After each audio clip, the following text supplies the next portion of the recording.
আল্লাহ পাক রব্বুল আলামিন পবিত্র কালামুল্লাহ শরীফের মধ্যে বলেন, ওয়া আকিমুস সালাতা ওয়া আতুজ যাকাত ওয়ারকাউ মা'আর রাকিঈন। এখানে দুই তিনটা বিষয়ের কথা আছে, তার মধ্যে একটি হলো ওয়া আকিমুস সালাহ, যে তোমরা নামাজ আদায় করো। কেননা কিয়ামতের ময়দানে সর্বপ্রথম মানুষের নামাজের হিসাব হবে। এজন্য যার নামাজ যত বেশি ভালো, তার সব আমলগুলি সবচাইতে ভালো হবে। নবী আলাইহিস সালাতু ওয়াস সালাম বললেন, কিয়ামতের ময়দানে যেহেতু মানুষের সর্বপ্রথম নামাজের হিসাব হবে, এজন্য সবাইরে নামাজের প্রতি যত্নবান হওয়া দরকার। কেননা আল্লাহ পাক রব্বুল আলামিন কুরআনুল কারীমের ভাষায় জানায় দেন, ইন্নাস সালাতা তানহা আনিল ফাহশাই ওয়াল মুনকারি ওয়াল বাগয়, যে নামাজ মানুষকে সমস্ত প্রকার খারাপ বেহায়াপনা কাজ থেকে হেফাজত করে। যদি আপনি মনে করেন যে আপনার নামাজ দ্বারা আপনি খারাপ কাজ ছাড়তে পারতেছেন না, তাহলে বুঝতে হবে আপনার নামাজ পরিপূর্ণ ঠিক হয় নাই। নামাজ মানুষের যত ভালো হবে, তার প্রত্যেকটা আমল করা তার জন্য সহজ হয়ে যাবে। নবীর সাহাবী আব্দুল্লাহ আনসারী রাদিয়াল্লাহু তাআলা আনহু নামাজের প্রতি পরিমাণ যত্নবান ছিলেন। আব্দুল্লাহ আনসারী রাদিয়াল্লাহু তাআলা আনহু খুব গরিব সাহাবী, স্বামী স্ত্রী দুইজনের শুধুমাত্র একটা কাপড়।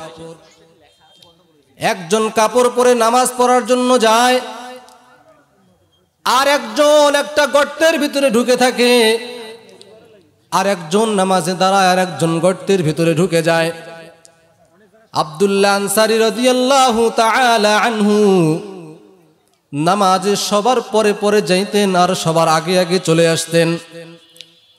আবু বকর, ওমর, ওসমান রাদিয়াল্লাহু তাআলা আনহুমা নবীজির কাছে নালিশ করে বললেন, ইয়া রাসূলুল্লাহ, আপনার সাহাবী আব্দুল্লাহ আনসারী নামাজে সবার পরে আসে, সবার আগেই চলে যায়।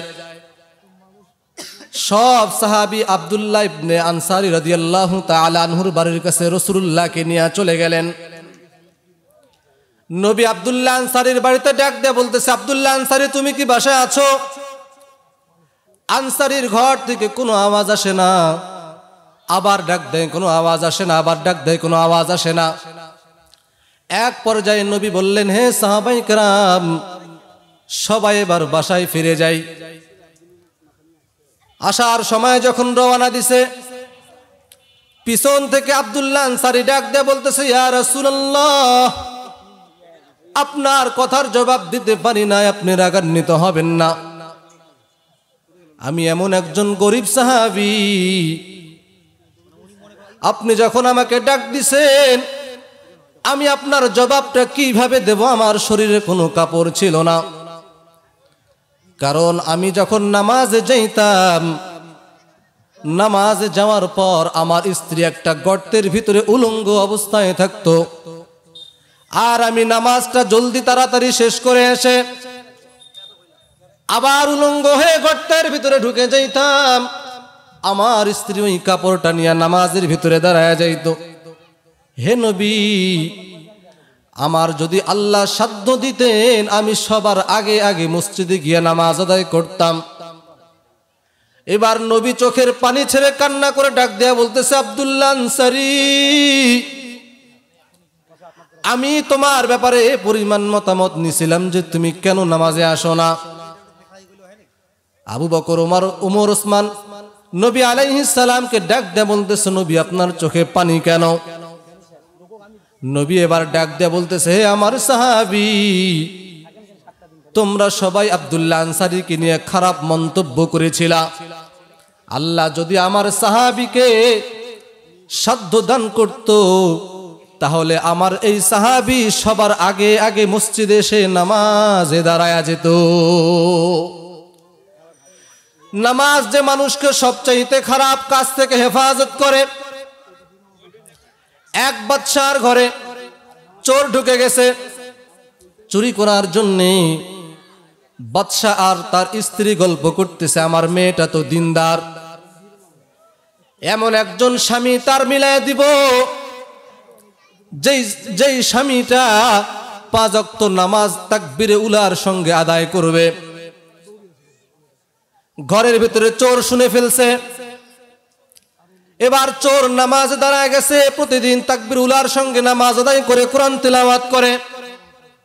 বাদশা চোরকে প্রতিদিন ফলো করে যে এই চোর, বাদশা তো জানতো না সে চোর। এরকম ভাবে আস্তে আস্তে 1 দিন 2 দিন 3 দিন চলে যায়, 7 দিন হয়ে গেল। চোরকে বাদশা ডাক দেয়, বলতেছে, হে যুবক, তোমার সঙ্গে আমি আমার মেয়েকে বিবাহ দিতে চাই। এবার এই চোর ডাক দেয়, বলতেছে, বাদশা, আমি আর আপনার মেয়েকে বিবাহ করতে চাই না, কারণ আল্লাহ আমাকে যে পুরস্কার দান করছে, জান্নাতি হুরের সঙ্গে আল্লাহ আমার বিবাহ দিয়া দিয়েছে। এই চোর নামাজ শুরু করেছিল মানুষকে দেখানোর জন্য, বাদশার মেয়েকে বিবাহ করার জন্য। কিন্তু এই চোর যখন নামাজ পড়া আরম্ভ করলেন, এই নামাজ আস্তে আস্তে এই চোরকে আল্লাহ ওয়ালা বানায়া দিলেন। এজন্য যে মানুষেরা যত নামাজ আদায় করবে, তাদের এই নামাজের দ্বারা তারা অশ্লীল কাজ থেকে বিরত থাকতে পারবে।